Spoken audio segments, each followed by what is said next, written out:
You know, in a lot of our episodes, we talk about the MUFON Journal, the monthly magazine that comes out for the organization. Right. And in this month's journal, there's a tribute to Walt Andrus. Walt Andrus was the founder of MUFON. He was born in 1920, just passed away at the age of 94 years old. And he was a quality control manager at Motorola. And in 1969, he formed the Midwest UFO organization, and then changed it to MUFON, Mutual UFO Network. And he was the director for 30 years, from 1970 to 2000. I met Walt in 1999 before he retired from MUFON in 2000. And it's the only time I ever met him. But he passed away. He was 94 years old. And he was the founder of MUFON, and you know that's significant. I'll give this to you. You can keep it and read our magazine and see a little bit about what MUFON does. The other thing is, you know, I'm always reading. I read. It's funny. As a kid, I didn't read. Never read. I only read my homework. I never read any other books, anything outside of what I had to learn from school. And then I was done reading. You know, now I read all the time. And I read a couple of interesting things. One is, you know how SETI. You know, they're sending messages to space, and we sent that gold plate out there, and it's like a Victrola with information on there. Well, somebody recently came out and said, what if there's a computer virus on that, and we sent it to them, and they don't think that's funny? They downloaded it, whatever, and it gave them a computer virus. Think about that. You know, we could have sent them a virus, and they might not find it funny. The only comic that I ever read in the Sunday paper is Ripley's Believe It or Not. I actually got like 4 of the books at home. I'm going to start reading them because I think it's such cool information. Get this. Buzz Aldrin, who was Apollo 11, right? He was part of Apollo 11. What do you think his mother's last name was? I don't know. Moon. I mean, isn't this stuff amazing? You know? And now we talk about aliens and extraterrestrials and what they may look like and all of that. Get this. A lobster. Right? The lobster, you know, on the earth, a real lobster, their brain is in their throat. Their nervous system is in their abdomen. Their teeth are in their stomach, and their kidneys are in their head. So, I mean, these ETs can look like anything. Right here on Earth, they don't follow the same structure as us. They could look like anything. So that's the start of our show. So I like that. But what we want to talk about, well, let's ask you, Rhianne, what's your favorite case? What was the case that you really like? What's your favorite case that you're interested in? Well, lately I've been getting into the Dyatlov Pass incident. I'm not sure if you're familiar with it, but it had involved 9 ski hikers up in the northern Ural Mountains in Russia. The mountain, Kholat-Syakhy, actually translates to Mountain of the Dead. And the goal of these hikers was to reach Mount Otorten, which actually translates to don't go there. And what happened, the Soviet Army investigated, and they found the tent had been cut open with a knife. There was footprints leading away from the campsite. The hikers had fled in the middle of the night, barefoot, with socks on. They had found the corpses. 2 had fractured skulls, broken ribs. The one female had her tongue and eyes missing. Their clothing had substantial radiation levels detected on it. And the Soviet Army investigated and determined they were killed by a compelling unknown force.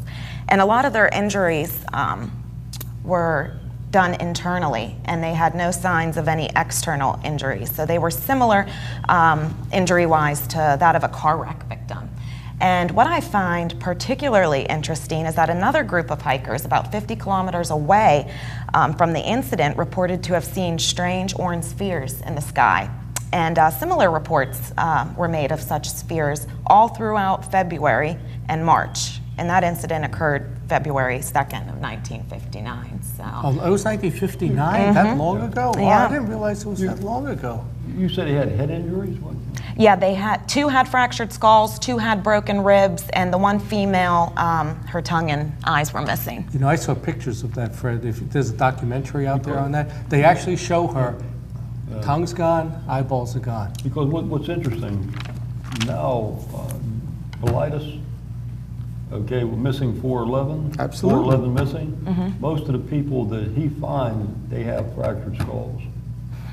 It's actually it could be the actually same thing that's happening to these people happen there. We got to ask him about that, and that's a good point. I'm telling you, if you're out there, you know, extended like this, these are the people that disappear, and that's Right. what David Paulides talks about. We're going to have him here in Pittsburgh to speak for us next year.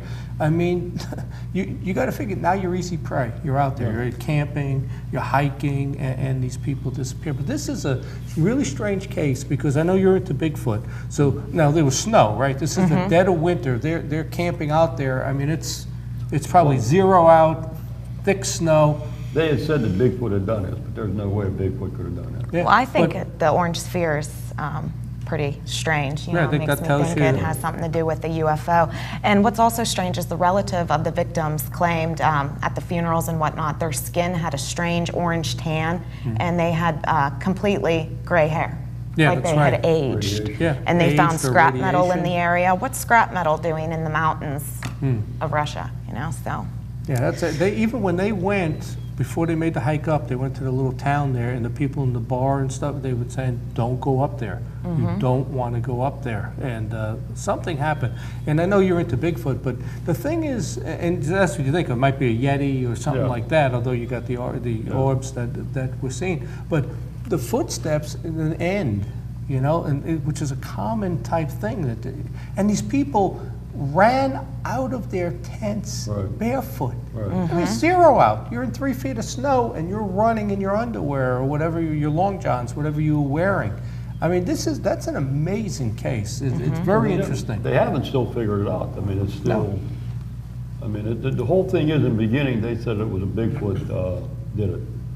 But I agree with, I think it was actually UFOs or higher intelligence. Yeah. Maybe Bigfoot was there with it was the UFO. I mean, maybe that's possible, but I don't really believe that he did it by himself. Yeah, I just like how the cause of death is listed as a compelling unknown force. Right, You know, right. that's- And that's what a lot of them does. Well, what's your background? What kind of work, what's your background type of stuff that you do? well, I'm actually a funeral director and Oh my mortician. God. Yeah. Okay. Well, I mean, she would know about this stuff because you would see, Cold hands. you would see bodies in all kinds of conditions Absolutely, and stuff. So, I mean, this is one of those amazing cases. And I'll tell you what, I am not camping out in the middle of nowhere. I'm staying around people, strength in numbers. I'm serious. But you know what? And I think David Paulides talks about this, Fred. Right. They don't want this information out at Yellowstone, at our state parks. They Right. gave him a hard They're time. still giving him a hard time. They won't give him records. They won't give him any information. We don't keep records on missing people in the park. And if, Well, who does? But if you know now, you see the government don't really want you taking pictures now in any federal parks. That's due to the fact you might take a picture of something that they don't want you to see. So you can be fined for that. I agree. I mean, we live on a strange, haunted, paranormal planet. We do. And science will not acknowledge that. They The absolutely government won't. won't acknowledge it. The No. government knows exactly what's Yeah, happening. and Absolutely. you know, science gets their grant money, so they toe the line on that stuff. But you know, we had Linda Moulton Howe here a couple of years ago, and she has that Earth Files, and she's one of the hosts on Coast to Coast. And she was. I remember I picked her up at the airport, and she was telling me about Richie Doty and Benowitz and the Kirkland Air Force Base, and you know, and I'd asked her, well, what was the first cattle mutilation, all of that. And I knew she wrote a book called An Alien Harvest. And I actually bought this one, An Alien Harvest. I bought it at the Kecksburg Festival just in July. Oh, yeah. Yeah, they had the guy had a bunch of old books. You saw him out there selling all these old books. That guy is the guy that's actually trained Stan. Oh, he did? Okay, all right. So He just died like 2 months Yeah, before. yeah, and so they were selling off his collection. So you know, and she never brings her books to sell. You know, she's written a few, but when she comes and speaks, and I've done a couple of conferences with her, she never brings her stuff and I offer a vendor table. She doesn't sell that stuff. It's just like buy it online, you know? You don't actually want to speak with the people. Well, I don't think she wants to stay at the table. She wants to sit and listen to the presentations, pretty much. But so I asked her, what was the first cattle mutilation, and I think we've talked about this on a few episodes, but September 7th, 1967, a horse named Lady. Now think about this, right? Let's say you have a dog or a horse or whatever.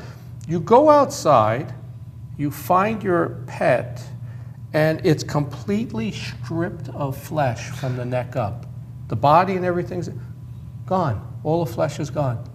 The neck is exposed, the bones, the face, cleaned.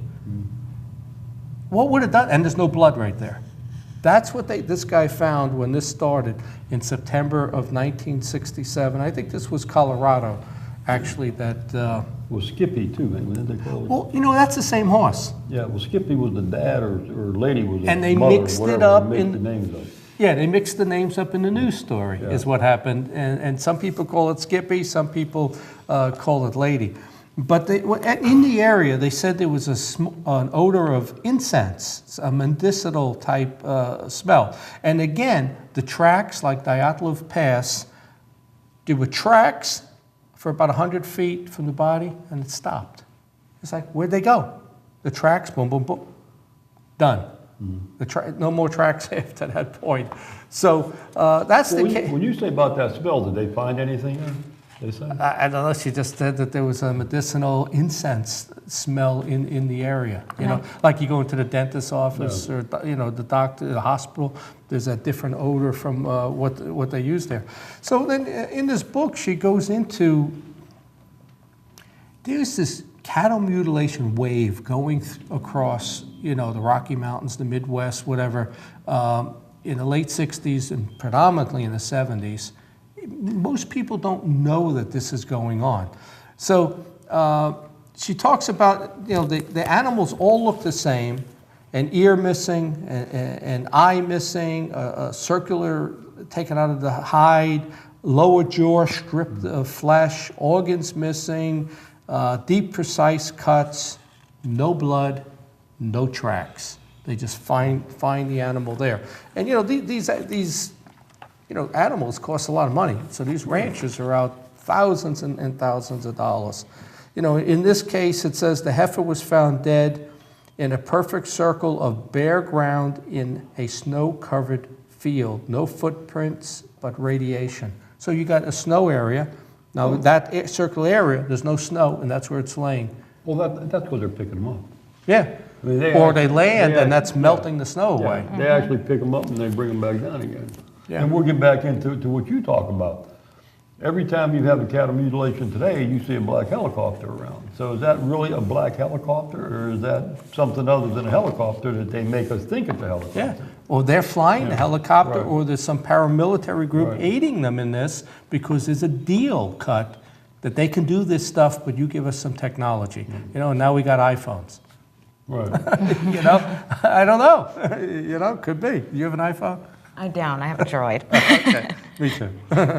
It says by the summer of 1975, there were so many animal mutilations that sheriffs reported some carcasses were still warm to touch with bloodless cookie-cutter cuts. They were getting so many, the animals were still warm. There's even a lot of pictures in here too. Yeah. Pictures of them lined up, like a whole field full of cattle in the same condition. So kids, a devil-worshipping group, you can't do that to that many. No. How'd they bring them back? Well, There's no blood there, and there's no blood in the animal. But that was one of their things. I mean, when you look, the FBI investigator, the AT&F investigator, and they said it was all animals doing it, or else, like you say, satanic groups or whatever.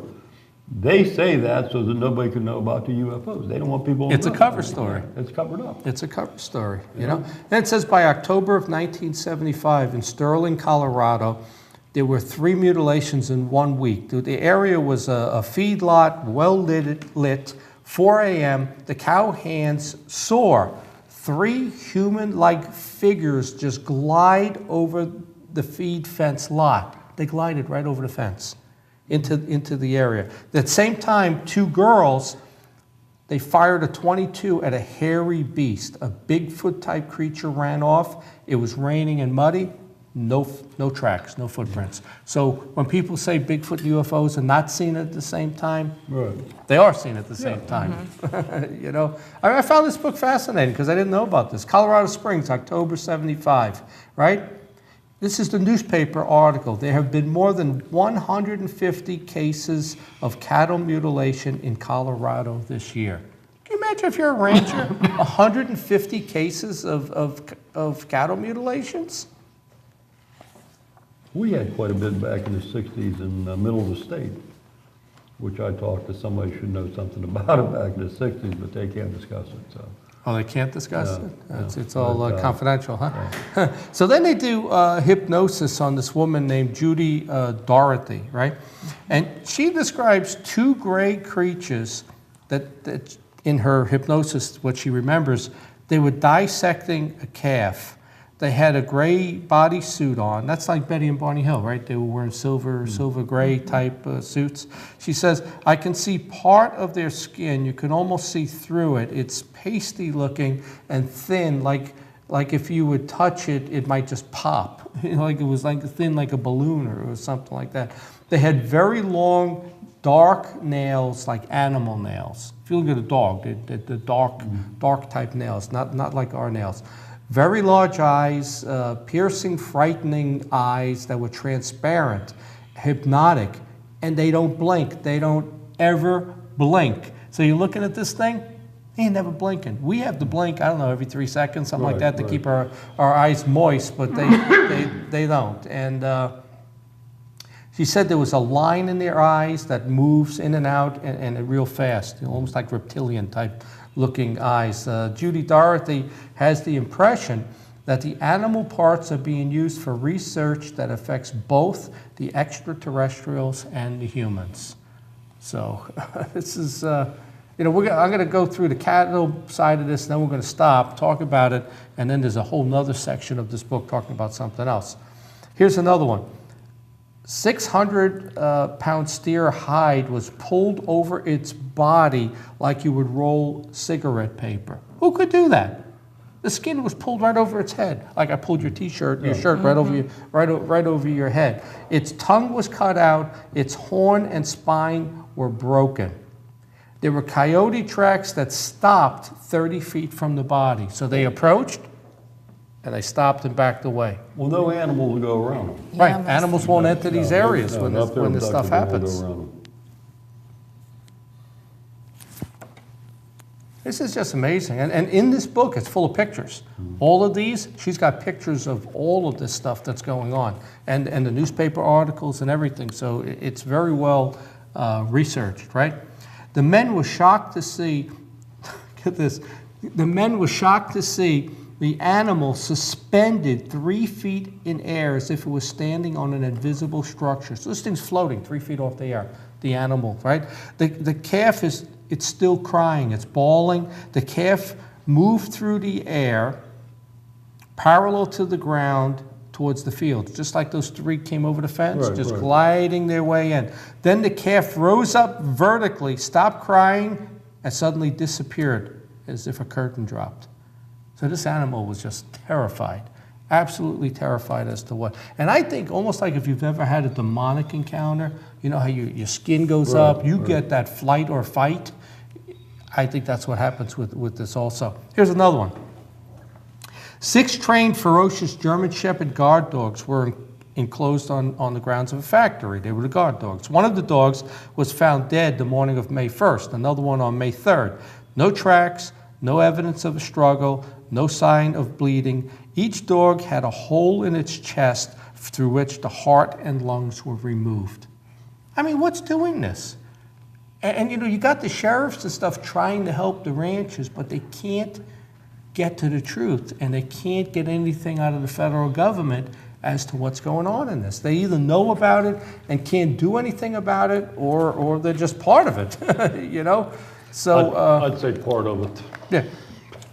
Let's talk about this for a little bit, because then I want to talk about the second half of the book. So, I mean, this is going on predominantly in the 70s. Most people have no clue. I mean, 1975, I'm graduating high school and stuff. It's like I had no idea this stuff was going on. Never heard of it. And what do you guys think about this? Imagine being a rancher and half your lifestyle. I mean, I remember the Gomez Ranch. It's like 30 of them, 30 steer dead. I mean, you can put you out of business. Well, it's still happening today. A lot of the ranchers today won't even report it because they say there's no sense in it. Well, you know what? Remember the FBI when they first looked at this, they said this was the precursor of human mutilations. Right. They start on the animals, Right. and then they work up. They got to figure out the anatomy. Then and David Paulides. I'm telling you, Right, you know, this stuff is going on, and it's real, but nobody talks about it. So I hear there's been a lot of human mutilations in South America. yeah. Right. Yeah, and in India right now, if you read what's going on right now, there's a lot of abductions and mutilations going on in India. But think about it, and I said this on one of our other shows. You're the ET, you fly, you show up, you look at the globe. Northern areas, nuclear weapons in the United States, Russia, China, Europe. Where are you going to go? You're going to go to third world countries Right. and just take the people. What are they going to do? They're not armed. They don't have nuclear weapons. They got a semi-military. They're missing. What's that? They don't even know they're missing. No, they don't. I mean, they can do what they want to do. You go to Southeast Asia, you go to Africa, you go to a lot of areas of South America. You know, the people, and I'm telling you, these gun laws, I want my guns because we're the only nation, if there was an alien attack, we're the only ones that can defend ourselves, if that technology even works. Everywhere else, they took away the weapons. Maybe that's part of the plan, so that they can do what they have to do Right. in exchange for technology. So, I mean, this whole thing is fascinating. But then in her book, she gets into something else. This is what she told me in the car when I picked her up at the airport. So she has a meeting with Peter Gersten, is an attorney in Manhattan. He's working for Citizens Against UFO Secrecy, CAUSE. That was a group from years ago, Right. 30 years ago, whatever it was. And so she's working for an HBO project. She's a producer, journalist. And Gersten introduces her to an Air Force contact named Richard Doty. Okay, so now she has this meeting with Doty at Kirkland Air Force Base. And this group, CAUSE, had sued the NSA and actually got the NSA to admit that they have 135 UFO documents. So for the people who say this isn't real, the documents are there. Air Force, CIA, NSA. So this is a real group with Peter Gersten trying to get to the truth, right? This case went all the way to the Supreme Court in 1982. The Supreme Court decided not to hear the case. So they got the admission of having the 135 documents from the NSA, but they didn't have to turn them over. Because that's what gets in the middle of it. You're never going to solve this, So Doty claims the government and ETs have an agreement, right? Like Eisenhower, right? Yeah. There's an agreement there. The aliens can conduct animal mutilations and human abductions in exchange for teaching U.S. experts about alien advanced technology. And it was called Project Aquarius. I think the abductions was just abduct them and not kill them. Well, yeah, that was supposed, but, And then they started killing them. oops, I had a heart attack. I mean, you're going to be scared out of your pants if you encounter these things. So Doty goes on and then says to her, I need to show you this. He's got a document. He calls her into his office.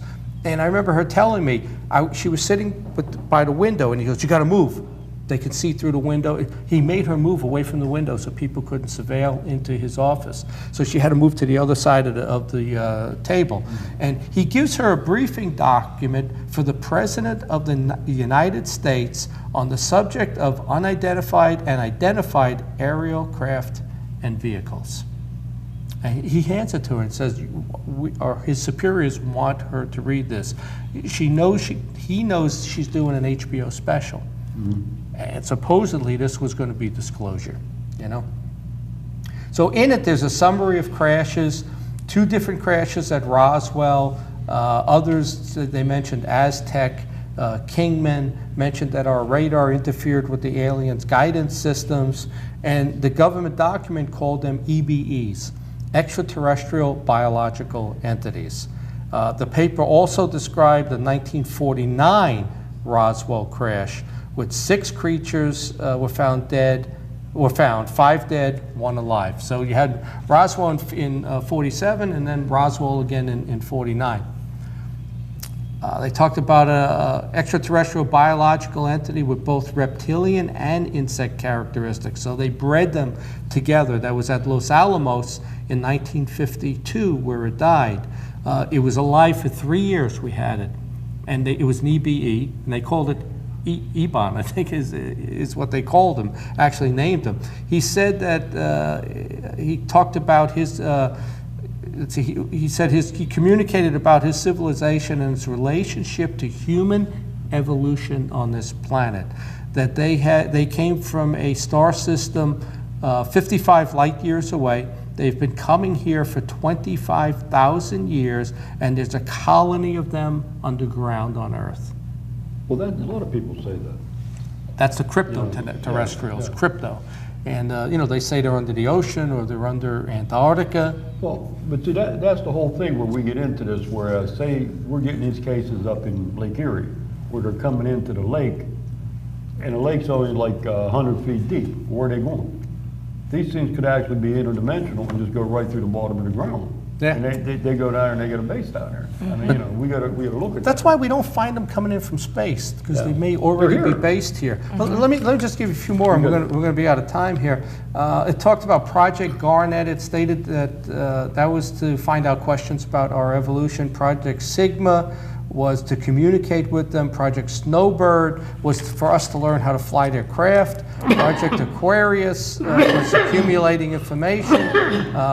It says the ETs have been here at different time periods. 25,000, 15,000, 5,000, and 2,500 years ago, they upgraded our DNA. Now remember the Air Force guide, it talked about 47,000 years ago.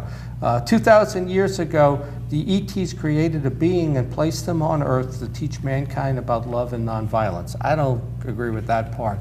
You know, they're referring to Jesus. I don't quite, because I know that side is real. I think we're fighting two different things here.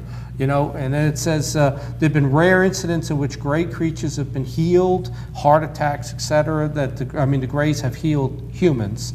And in 1983, a government source told me that the Earth is nearing the end of its human cycle. I mean, this was an incredible book, you know? I had never read it until recently. So what do you guys think about that? We're almost time, so give me your comments. What do you think? I think it's all true. Amen. Aliens are real. They're here. They've been here, and will continue to come here. Yeah. Absolutely. I mean, there's so much of this information out there. And again, we don't get to the sightings book. That's just life. We'll do it again in another show. Thanks for being on.